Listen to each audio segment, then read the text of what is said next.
ప్రభునందు ప్రియమైన దేవుని బిడ్డలకు ప్రభు అయిన యేసుక్రీస్తు వారి పరిశుద్ధ నామములో వందనాలు తెలియజేస్తూ ఉన్నా. బాగున్నారు కదా? మీరందరూ బాగున్నారని నమ్ముతూ ఉన్నాం. రోజు వారి వాక్యోపదేశాలను మీరు విని ఎంతో సంతోషిస్తున్నారని మేము ఆశిస్తూ ఈ దినపు కార్యక్రమం కోసం మనము ప్రార్థన చేసి దేవుని యొక్క వాక్యాన్ని మొదలు పెట్టుకుందాం. రండి, మనమందరం కలిసి దేవుని సన్నిధిలో ప్రార్థన చేసుకుందాం. ప్రేమ నమ్మకం కలిగిన మా ప్రియ పరలోకపు తండ్రి, మీ పరిశుద్ధ పాదములకు వందనాలు స్తోత్రాలు తెలియజేసుకుంటూ ఉన్నాం. గత కొన్ని దినాలుగా మీరు మాతో సంధిస్తూ ఉన్న విధానాన్ని బట్టి మీకు వందనాలు.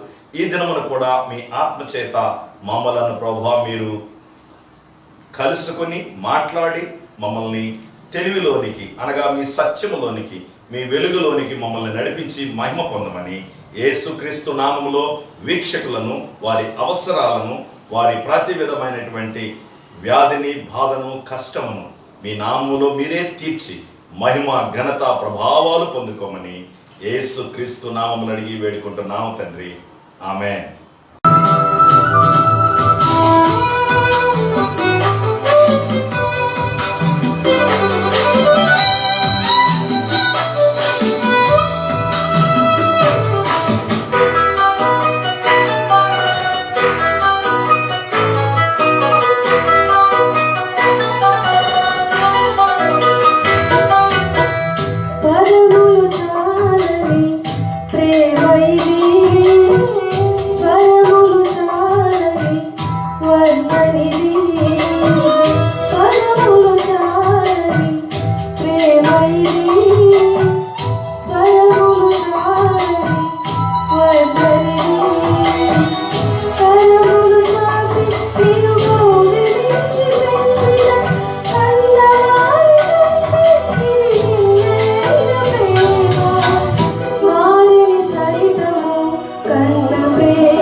విన్నారు కదండి. పాటను విని మీరు సంతోషించారని నేను విశ్వసిస్తూ ఉన్నా.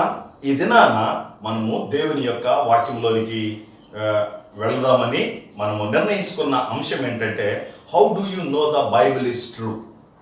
మనము దైవ గ్రంథమైన, పరిశుద్ధ గ్రంథమైన ఈ బైబిల్ ఎందుకు సత్యమైనది, దాన్ని మనము సత్యమైనటువంటి గ్రంథంగా ఎందుకు పరిగణలోకి తీసుకోవాలి అనే విషయాన్ని మనము ఆలోచన చేద్దాం. దానికి మనము ఏమేమి ప్రాముఖ్యమైనటువంటి సంగతులు ఉన్నాయో జాగ్రత్తగా ఆలోచన చేద్దాం. సహోదరి సహోదరులారా, భూమి మీద అనేక గ్రంథాలు ఉన్నాయి. అనేక గ్రంథాల్లో ఈ బైబిల్ అనబడినటువంటి గ్రంథాన్ని పరిశుద్ధ గ్రంథము అంటారు. ఈ పరిశుద్ధ గ్రంథమును ది బైబిల్ అని అంటారు. ఈ బైబిల్ని ఎందుకు మన క్రైస్తవులు నమ్ముతారు? దేవుడు మాతో మాట్లాడాడు, దేవుని వాక్యం మాతో మాట్లాడిందని అనేక మంది క్రైస్తవులు దీన్ని క్లెయిమ్ చేసుకుంటూ ఉంటారు. ఎందుకని? 3 విషయాలు ఇందులో ప్రాముఖ్యంగా ఉన్నాయి. వాటిని మీ మధ్యకు తీసుకొస్తున్నాను. మీరు జాగ్రత్తగా ఈ వాక్యాలను విని రాసుకోవాలని నేను ఎంతో కోరుకుంటూ ఉన్నాను. ఒక వ్యక్తిని ఆధారము చేసుకొని రాయబడినటువంటి పుస్తకము ఇది కాదు అని మనము అర్థం చేసుకోవాలి. బైబిల్ చాలా గొప్ప చరిత్ర కలిగినటువంటి పుస్తకము.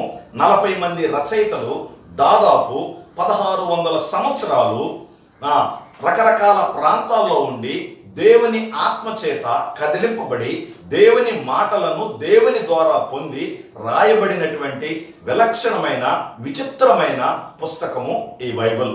ఇంత చరిత్ర కలిగినటువంటి పుస్తకము బహుశా ఈ ప్రపంచంలో మరి ఇంకా ఏదీ లేదని చెప్పకనే చెప్పాలి. బైబిల్ గురించి మాట్లాడాలంటే చాలా విషయాలు ఉన్నాయి. అవన్నీ నేను మీ దృష్టికి తీసుకురావట్లేదు, కానీ మీకు ఎంతవరకు అర్థం చేసుకోగలరో ఆ విషయాలను మాత్రమే నేను మీ దృష్టికి తీసుకురావటానికి నేను ఇష్టపడుతూ ఉన్నాను. బైబిల్ని మనము ఎలా సత్యమైనటువంటి పుస్తకం అని నమ్మొచ్చు అంటే 3 విషయాలని బట్టి మనము నమ్మొచ్చు. నెంబర్ 1, బైబిలే అది సత్యమైనదని మనకు రుజువు చేస్తుంది. నెంబర్ 2, ప్రభు అయిన యేసుక్రీస్తు వారు బైబిల్ సత్యమైనదని మనకు రుజువు చేస్తాడు. నెంబర్ 3, ఈ ప్రపంచంలో ఉన్నటువంటి యూదా జాతి యొక్క చరిత్ర, వాళ్ళ దేశంలో జరిగినటువంటి సంఘటనలను మనము జాగ్రత్తగా చూసినప్పుడు మనకు ఈ బైబిల్ ఎంతో సత్యమైనదని, ఇందులో అబద్ధం కానీ అవాస్తవం కానీ ఏమీ లేదని మనము అర్థం చేసుకోవాలి. వింటున్నారు కదండి మీరు జాగ్రత్తగా? దేవుని వాక్యాన్ని మీరు జాగ్రత్తగా వినాలని నేను ఎంతో కోరుకుంటూ ఉన్నాను. బైబిల్ తనను తానే ప్రూఫ్ చేసుకుంటూ ఉంది అది సత్యమైనదని. ప్రభువైన యేసుక్రీస్తు వారు తన యొక్క జీవిత చరిత్రను, తన ప్రభావాన్ని, తన బోధలను, తన జనన మరణ పునరుద్ధానాన్ని మనము గమనించినట్లయితే ఈ బైబిల్ ఎంతో వాస్తవికమైనటువంటిదని మనము అర్థం చేసుకోవచ్చు. సహోదరులారా, బైబిల్ తనను తాను ఎలా ప్రూవ్ చేసుకుంటుంది, ఎలా చేసుకుంటుందో మీకు నేను అర్థమయ్యేటట్టు చెప్పాలంటే మీరు నాతో పాటు కొంచెం ఓపికతోటి దేవుని యొక్క వాక్యాలను వినాలని నేను కోరుకుంటున్నాను. 2వ తిమోతికి రాసినటువంటి పత్రిక, 2వ తిమోతికి రాసినటువంటి పత్రిక 3వ అధ్యాయము 16వ వచనంలోనికి మీరు రావాలి. ఈరోజు కొంచెం ఒక 10 పైనే రెఫరెన్స్లు మీకు నేను చెప్పాల్సి వస్తుంది. మీరు ఓపికతోటి వాటిని రాసుకోవాలని నేను కోరుకుంటూ ఉన్నాను. 2వ తిమోతికి రాసిన పత్రిక 3వ అధ్యాయము 16వ వచనం ఈ విధంగా రాయబడి ఉంది. దైవజనుడు యుద్ధ సన్నద్ధుడై ప్రతి సత్కార్యమును సత్కార్యమునకును పూర్ణముగా సిద్ధపడి ఉండునట్లు దైవ ఆవేశం కలిగిన ప్రతి లేఖనములు ఉపదేశించుటకును, ఖండించుటకును, తప్పుదిద్దుటకును, నీతి యందు శిక్ష చేయుటకును ప్రయోజనకరమైనది. దేవుని లేఖనాలు దైవ ఆవేశం కలిగినటువంటి లేఖనాలు. ఈ బైబిల్ సత్యమైనదని మనం ఎలా రుజువు చేయొచ్చు అంటే, బైబిలే చెబుతూ ఉంది ఇది దైవ ఆవేశం కలిగినటువంటి లేఖనాలు. బాగా గుర్తుపెట్టుకోండి, దైవ ఆవేశం కలిగినటువంటి లేఖనాలు. రెండవ పేతురుకు రాసినటువంటి పత్రిక 1వ అధ్యాయము 20-21 వచనాలను గనక మనం చూస్తే ఈ బైబిల్ గురించి మనకు చాలా చక్కగా అర్థమవుతుంది. ఏమండి, చూస్తున్నారు కదా, 2వ పేతురు రాసినటువంటి పత్రిక 1వ అధ్యాయము 20-21 వచనాలు. పేతురు తన పత్రికలో ఇలా రాశాడు: ఒకడు తన ఊహను బట్టి చెప్పుట వలన లేఖనములలో ఏ ప్రవచనము పుట్టదని మొదట గ్రహింపవలను. ఏలయనగా ప్రవచనము ఎప్పుడు మనుషుని ఇచ్చను బట్టి కలగలేదు, కానీ మనుషులు పరిశుద్ధాత్మ వలన ప్రేరేపింపబడిన వారై దేవుని మూలముగా పలికిరి. ఈ లోకంలో చాలా గ్రంథాలు ఉన్నాయి. వాటన్నిటినీ మనుషులు రాశారు. జ్ఞానం కలిగిన మనుషులు రాశారు, తెలివి కలిగిన మనుషులు రాశారు. అయితే దేవుని యొక్క గ్రంథం గురించి బైబిల్ ఏమి చెబుతూ ఉందంటే, ఏ ప్రవచనము ఒకడు తన ఊహను బట్టి రాయలేదు. ఊహను బట్టి, ఊహాజనితమైనటువంటి కథనాలు కానీ, సంఘటనలు కానీ, అనగనగా అనేటటువంటి కథలు కానీ ఈ బైబిల్లో లేవు. మరి ఎలా రాశారండి? ఎలా రాశారంటే, ఏలయనగా ప్రవచనం ఎప్పుడు మనుషుని ఇచ్చను బట్టి కలగలేదు. ఒకటేమో ఊహను బట్టి కలగలేదు, రెండోదేమో ఇష్టాన్ని బట్టి కలగలేదు. మరి ఎలా కలిగిందంటే, మనుషులు పరిశుద్ధాత్మ వలన ప్రేరేపింపబడిన వారై దేవుని మూలముగా పలికిరి. దైవ ఆవేశం కలిగినటువంటి లేఖనాలు, ఊహను బట్టి ఇచ్చను బట్టి కలగనటువంటి లేఖనాలు దేవుని యొక్క ఆవేశం అనగా దేవుని యొక్క ఆత్మ చేత కలిగినటువంటి వాక్కులు అని దేవుని యొక్క గ్రంథము తెలియజేస్తా ఉంది. యోహాను సువార్త 17వ అధ్యాయము 17వ వచనం కూడా ఈ విధంగా తెలియజేస్తా ఉంది. ఇవన్నీ వింటున్నారు కదా. యోహాను సువార్త 17వ అధ్యాయము 17వ వచనం ఈ విధంగా తెలియజేస్తా ఉంది: సత్యమందు వారిని ప్రతిష్ఠ చేయము, నీ వాక్యమే సత్యము. వాక్యము అనగా లేఖనాలు సత్యమైనవి, దైవ ఆవేశం కలిగినవి, ఒకని ఊహను బట్టి ఒకని ఇచ్చను బట్టి కలగనటువంటివి. ఇవి సత్యమైనవి. ఆయన వాక్యమే సత్యము. సత్యము అంటే అబద్ధమునకు వ్యతిరేక పదము కాదు. సత్యము అంటే దేవుడు వాక్యమై ఉన్నాడు అనేటటువంటి విషయాన్ని బైబిల్ నిరూపిస్తూ ఉంది. బైబిల్ సత్యమైనదని మనం ఎలా అర్థం చేసుకోవాలో నేను మాట్లాడుతూ ఉన్నాను. 3వ విషయాన్ని గనక మనం చూస్తే, 1 తెస్సలోనికైయులకు రాసినటువంటి పత్రిక 2వ అధ్యాయము 13వ వచనం. ఏమండి, 1 తెస్సలోనికైయులకు రాసినటువంటి పత్రిక 2వ అధ్యాయము 13వ వచనం ఈ విధంగా తెలియచేస్తూ ఉంది. నేను చదువుతున్నాను మీకోసం, జాగ్రత్తగా మీరు గమనించాలనుకోండి. ఆ హేతువు చేత మీరు దేవుని గురించిన వర్తమాన వాక్యము మా వలన అంగీకరించినప్పుడు, మనుషుల వాక్యమని దాన్ని ఎంచక అది నిజముగా ఉన్నట్లు దేవుని వాక్యమని దానిని అంగీకరించితిని గనుక మేమును మానక దేవునికి కృతజ్ఞతాస్తుతులు చెల్లించుచున్నాము. పౌలు గారు తెస్సలోనికైయులకు రాసినటువంటి పత్రికల్లో ఆయన మాట్లాడుతున్న మాటలు ఏంటంటే, మేము మీ దగ్గరకు వచ్చి సువార్త చెప్పాము. ఆ సువార్తను మీరు ఏదో మనుషులు చెప్పిన మాటలని మీరు భావించకుండా అది దేవుని మాటలని మీరు భావించారు. మరలా చదువుతున్నానండి మీకోసం, చూడండి. మనుషుల వాక్యమని ఎంచక అది నిజముగా ఉన్నట్లు దేవుని వాక్యమని దానిని అంగీకరించితిరి. ఇది నిజముగా దేవుని వాక్యము. ఇది దైవ ఆవేశాలు కలిగినటువంటి లేఖలు.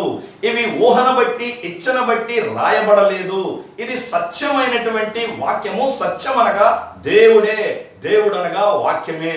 కాబట్టి ఈ వాక్యము దేవుని వలన కలిగినది. బైబిల్ని రైట్ అంటూ ఉంది. బైబిల్ని సత్యమే అని చెబుతూ ఉంది. ఇది చాలా మంది బైబిల్ మీద తప్పుడు మాటలు మాట్లాడుతున్నటువంటి వ్యక్తుల్ని మనం ప్రేమిద్దాం, క్షమిద్దాం, ప్రార్థిద్దాం. అయితే మనం తెలుసుకుందాం బైబిల్ ఎంతవరకు సత్యమైనదో.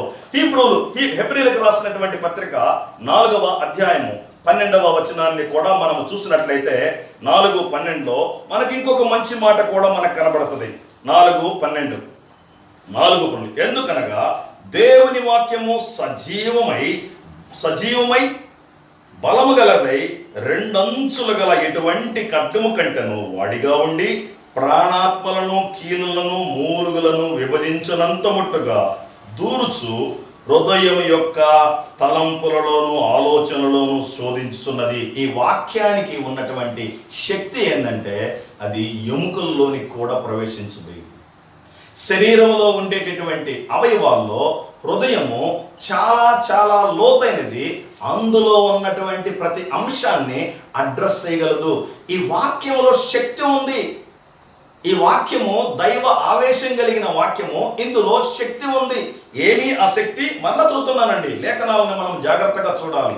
ఏమిటి ఆ శక్తి అని మనము ఆలోచన చేసినట్లయితే ఆ 4:12లో దేవుని వాక్యము సజీవమై బలము కలిగినదై రెండంచుల ఎటువంటి ఖడ్గము కంటెను వాడిగా ఉండి ప్రాణమును, ఆత్మను, కీళ్లను, మూలుగులను విభజించినంత మట్టుకు దూరుద్ది.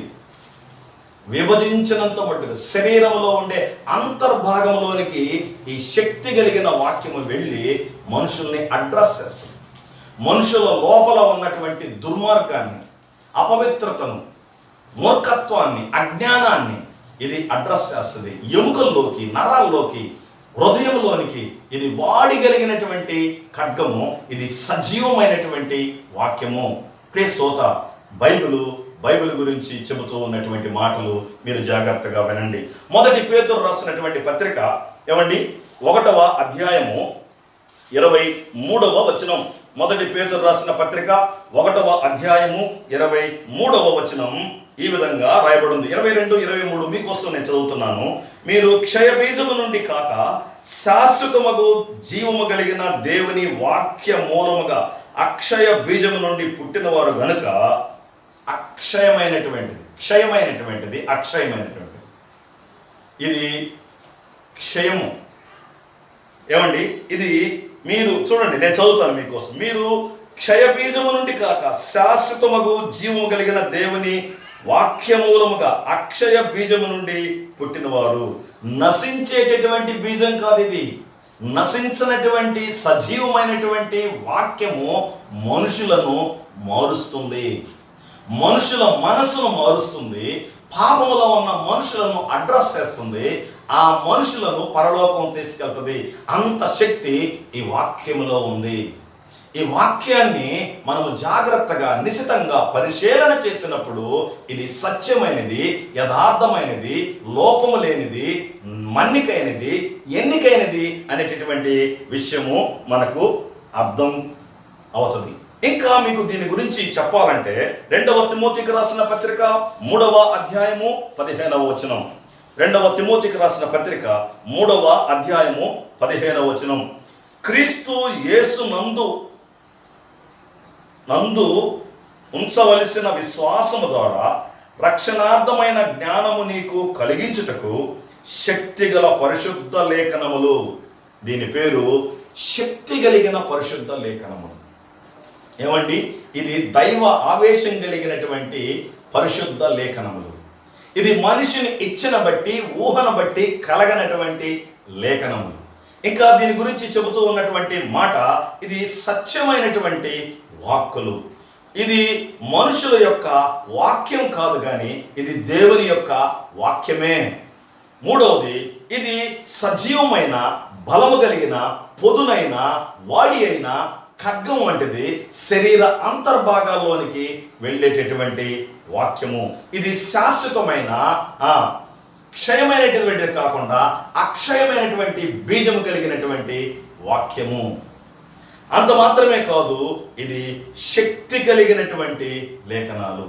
ఈ మాటలన్నిటినీ మనము గమనించినప్పుడు, ధ్యానం చేసినప్పుడు ఈ వాక్యంలో అనగా బైబిల్లో శక్తి ఉంది, దేవుని ఆవేశం ఉంది, దేవుని ఆత్మ ఉంది, దేవుని యొక్క నీతి ఉంది, దేవుని యొక్క కట్టడలు ఉన్నాయి, దేవుని యొక్క నియమాలు ఉన్నాయి. అంత మాత్రమే కాదు, దేవుని యొక్క ప్రేమ కూడా ఇందులో దాగి ఉంది. ఇంకా మాట్లాడాలంటే ఆయన న్యాయమును గురించి ఈ గ్రంథము మాట్లాడుతుంది. కాబట్టి సహోదరులారా, బైబిల్ సత్యమైనదని మనం ఎలా నమ్మాలి అంటే, బైబిలే తనను తాను ప్రూవ్ చేసుకుంటూ ఉంది. ఇది మనము గమనించినట్లయితే బైబిల్ సత్యమైనదని మనం నమ్మవచ్చు. రెండవది, బైబిల్ సత్యమైనదని ఎవరు చెప్పగలరు? ప్రభు అయిన యేసుక్రీస్తు వారు చెప్పగలరు. ప్రభు అయినటువంటి యేసుక్రీస్తు వారి యొక్క జనన, మరణ, పునరుద్ధానాలని మనము జాగ్రత్తగా 4 సువార్తల్లోనూ గమనించినప్పుడు మనకు చాలా చాలా విషయాలే తెలుస్తాయి. అర్థమవుతుంది కదా మీకు? చాలా చాలా విషయాలే తెలుస్తాయి. ప్రభు అయినటువంటి యేసుక్రీస్తు వారు ఈ లోకంలో జన్మించిన తర్వాత ఆయన మూలముగా కాలము 2 భాగాలైపోయింది. ఆయన జీవించి ఉన్నటువంటి ఆ కాలంలో అనేక మంది మనుషులు జీవిస్తూ ఉన్నప్పటికీ వారిలో ఎవరిని కొలమానంగా తీసుకోలేదు. కానీ యేసుక్రీస్తు ప్రభువు వారిని మాత్రం కొలమానంగా తీసుకున్నారు. దానిని క్రీస్తు పూర్వంగాను, క్రీస్తు శకంగాను ఆయన్ను మధ్యలో పెట్టి తీసుకున్నారు. ఆయన గురించి మనము గమనించినట్లయితే, యోధా చరిత్రకారుడైనటువంటి ఫ్లావియస్ జోసెఫస్ అనేటటువంటి ఒక చరిత్రకారుడు బైబిల్లో ఉన్నటువంటి అన్ని విషయాలను ప్రస్తావించినప్పటికీ ఆయన చరిత్ర ఉనికిలో ఉన్నాడని, ఆయన రోమీల చేతిలోనూ యూదుల కుట్ర వలన మరణించాడని, ఆయన తిరిగి లేచాడని తన శిష్యులు చెబుతూ ఉంటే ప్రజలందరూ విని విశ్వాసం ఉంచారని ఫ్లావియస్ జోసెఫస్ అనేటటువంటి ఒక రోమా చరిత్రకారుడు బయట పుస్తకాల్లో కూడా రాశాడు.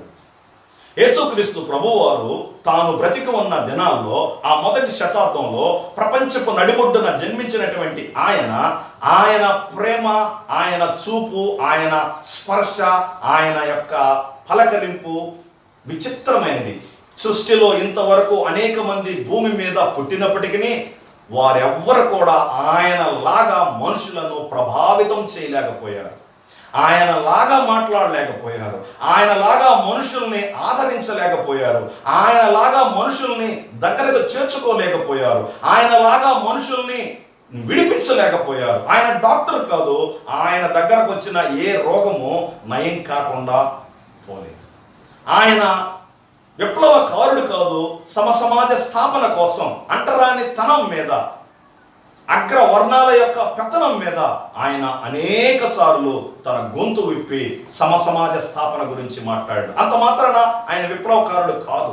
ఆయన మాట్లాడేటటువంటి మాటలు ఎంతో జ్ఞానం కలిగినటువంటి యోధా మత పెద్దలు సైతము ఆలోచన చేయటానికి ఎంతో ఎంతో ప్రయత్నం చేశారు. అందుకని ఆయన ఏ పాఠశాలకు వెళ్ళలేదు. మిత్రులారా, ఆలోచన చేయండి. ఆయన ఎంతో ఎంతో ప్రభావం చూపాడు. బైబిల్ చరిత్రలో బైబిల్ని జాగ్రత్తగా మనం గమనించినప్పుడు ప్రభు అయిన యేసుక్రీస్తు వారు అణగారిన వారిని, చెడిపోయిన వారిని, దిక్కులేని వారిని, తల్లిదండ్రులు లేని వారిని, భర్తలు కోల్పోయిన వారిని, కుష్ఠరోగుల్ని, ఊరికి వెలుపట ఉండేవాడని, ఎవరి ద్వారా మర్యాద పొందినటువంటి వ్యక్తుల్ని ప్రభు అయిన యేసుక్రీస్తు వారు పలకరించారని చరిత్ర బయట గ్రంథాలు చెబుతూ ఉన్నాయి. ఆయన ప్రేమ, ఆయన జాలి, ఆయన స్పర్శ, ఆయన స్వస్థత, ఆయన త్యాగము చరిత్ర పుటంలో కలికి తురాయిగా మిగిలిపోతుంది. ఆయన్ని చూస్తే మనకు ఆయన సత్యమైన వ్యక్తిని, చరిత్రలో ఉన్నాడని తెలుస్తుంది. ఆయన గురించి చెప్పబడుతున్న బైబిల్ని మనము సత్యమైనదని నమ్మక తప్పదు. ఆయన యొక్క మొదటి రాక గురించి ఏమండి, యేసుక్రీస్తు ప్రభువు వారు ఈ లోకానికి ఎందుకు రావవలసి వచ్చిందో ఆయన పుట్టక ముందే దాదాపు 354 ప్రవచనాలు ఉన్నాయి. ఆ ప్రవచనాలు ఏం చెబుతాయంటే, ఆయన ఎవరికి పుడతాడో, ఎక్కడ పుడతాడో, ఎలా పుడతాడో, ఎలా పెరుగుతాడో, ఆయన ఎలా దెబ్బలు తింటాడో, ఎన్ని దెబ్బలు తింటాడో, ఆయన బట్టలు ఎలా గుంజుకుంటారో, ఆయన శరీరాన్ని ఎలా గాయపరుస్తారో, ఆయన శరీరం మీద ఎన్ని గాయాలు ఉంటాయో. సహోదరులరా, ఒకటేంటి, ఆయన జీవితాన్ని కొన్ని వందల సంవత్సరాల ముందే అనేక విధములుగా వివరించినటువంటి విలక్షణమైన, విచిత్రమైన పుస్తకము ఈ బైబిలు. కొన్ని వందల సంవత్సరాల ముందే ప్రభు అయిన యేసుక్రీస్తు వారి యొక్క జననం గురించి, ప్రభు అయిన యేసుక్రీస్తు వారి మరణం గురించి, ప్రభు అయిన యేసుక్రీస్తు వారి పునరుద్ధానం గురించి ఎంతో స్పష్టంగా మాట్లాడినటువంటి గ్రంథము ఈ బైబిల్ గ్రంథము. అందుకని ఈ బైబిల్ గ్రంథాన్ని మనము సత్యమైన గ్రంథమని నమ్మవలసి వస్తుందని నేను మీకు చెప్పకనే చెబుతూ ఉన్నాను. ఇక యూదుల గురించి ఆలోచన చేయాలి. నేను 3 విషయాలని చెప్పాను కదా. ఒకటేమో బైబిలు, రెండేమో ప్రభు అయిన యేసుక్రీస్తు వారు, మూడేమో యూదుల గురించినటువంటి విషయము. బైబిల్ చరిత్రలో బైబిల్ దేవుడు చెప్పేటటువంటి మాట ఏంటంటే, అబ్రహాము అనేటటువంటి వ్యక్తిని దేవుడు తనకు సొత్తుగా, తనకు జనాంగంగా, తనకు ప్రజగా నియమించుకున్నాడు. ఈ ఆదికాండము 12వ అధ్యాయము మొదటి 2-3 వచనాలను గనక మనము గమనించినట్లయితే యూదుల చరిత్ర యొక్క ఆరంభం మనకు అర్థమవుతుంది. వస్తారా మీరు అక్కడికి? ఆదికాండము 12వ అధ్యాయము 1-2-3 వచనాల్లో దేవుడు అబ్రహాము అనేటటువంటి ఒక వ్యక్తిని, విగ్రహ ఆరాధనలో ఉన్నటువంటి ఒక వ్యక్తిని, దేవుడు ఎరగనటువంటి ఒక వ్యక్తిని తాను పిలిచి తనను తాను బయలుపరుచుకొని తనతో మాట్లాడినటువంటి మాటలు ఈ ఆదికాండము 12వ అధ్యాయము మొదటి 2-3 వచనాల్లో మనకు కనబడుతుంది. ఆయన ఎలా అన్నాడు, నీవు లేచి నీ దేశము నుండి, నీ బంధువుల నుండి, నీ తండ్రి ఇంటి నుండి బయలుదేరి నేను నీకు చూపించు దేశమునకు వెళ్ళుము. నిన్ను గొప్ప జనముగా చేసి నిన్ను ఆశీర్వదించి నీ నామమును గొప్పగా చేయుదును. నీవు ఆశీర్వాదముగా నుండువు.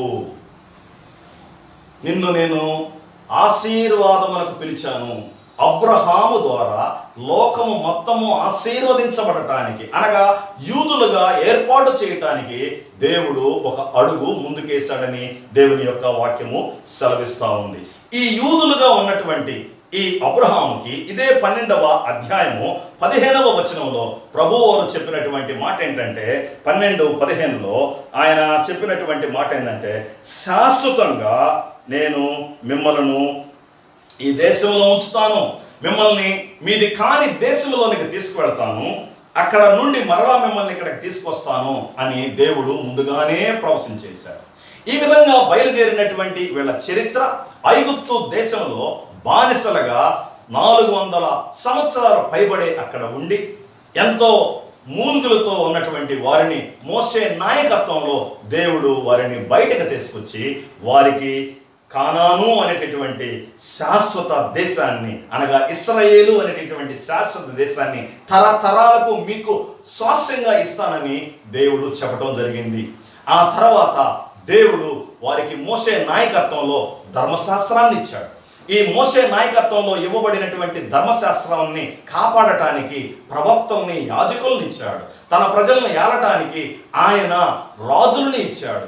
ఈ రాజులు దేవుని మాటను సరిగా వినని కారణం చేత ఇశ్రాయేలీల దేశాన్ని 2గా విడగొట్టాడు. మొదటిగా ఉన్నటువంటి దేశాన్ని ఉత్తర ఇశ్రాయేలుగాను, 2వ భాగాన్ని దక్షిణ ఇశ్రాయేలుగాను ఆయన విడగొట్టాడు. ఈ ఉత్తర ఇశ్రాయేలుని దేవుని మాట వినని కారణం చేత అష్షూరు రాజుల చేతికి వారిని అప్పగించాడు.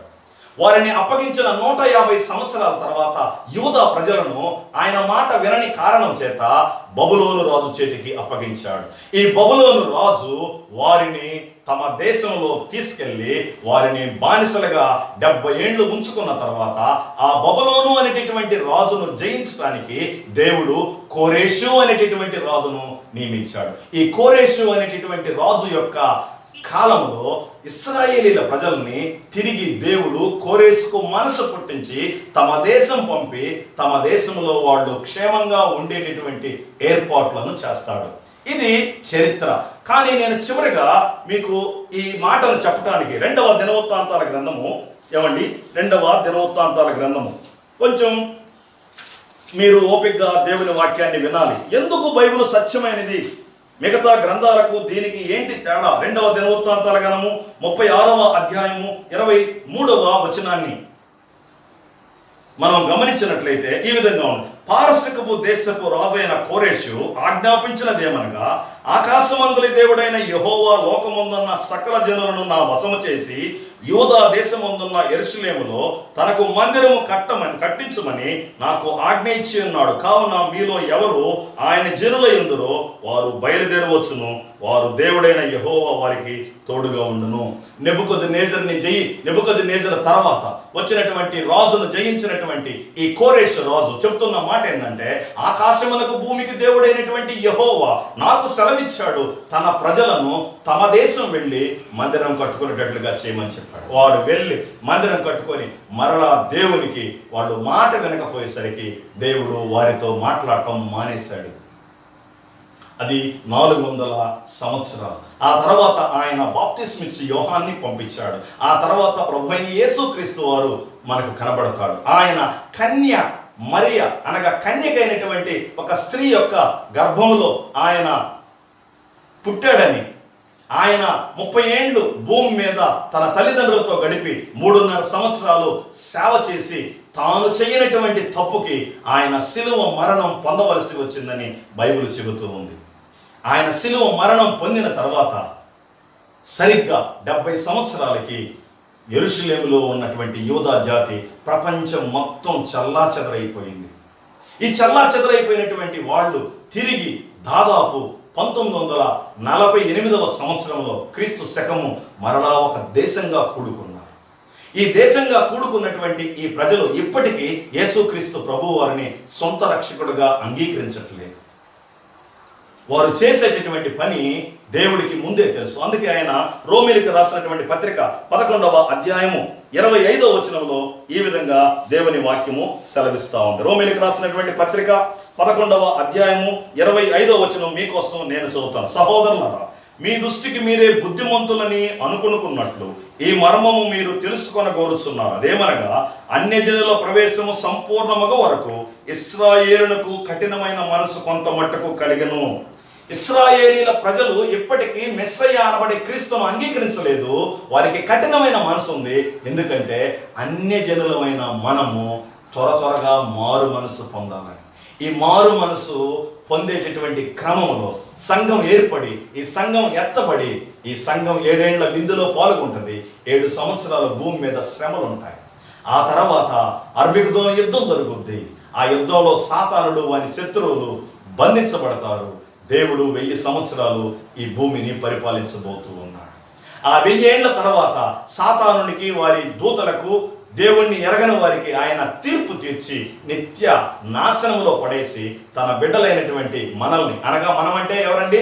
క్రైస్తవులు, అనగా యేసుక్రీస్తు ప్రభువు వారిని సొంత రక్షకుడుగా అంగీకరించిన వారికి యుగ యుగములు శాశ్వతమైన జీవితాన్ని ఇవ్వటానికి ఇష్టపడుతున్నాడని బైబిల్ చెబుతూ ఉంది. కాబట్టి బైబిల్ సత్యమైనదని లేఖనాలను బట్టి, బైబిల్ని బట్టి, రెండవది యేసుక్రీస్తు ప్రభు వారిని బట్టి, మూడవది యూదుల చరిత్రను బట్టి మనము అర్థం చేసుకోవచ్చు. ఇక్కడ ఒక మాట మీకు చెప్పాలి. ఆ మాట ఏంటంటే, సుదీర్ఘమైనటువంటి చరిత్ర కలిగినటువంటి దేశము ఇశ్రాయేలీల దేశము. 1948 సంవత్సరంలో వారికి ఇండిపెండెన్స్ వచ్చింది. వాళ్ళు స్వతంత్ర రాజ్యంగా అవతరించారు. ఆ విషయము దేవుడు తన బిడ్డలకు తెలియచేశాడు.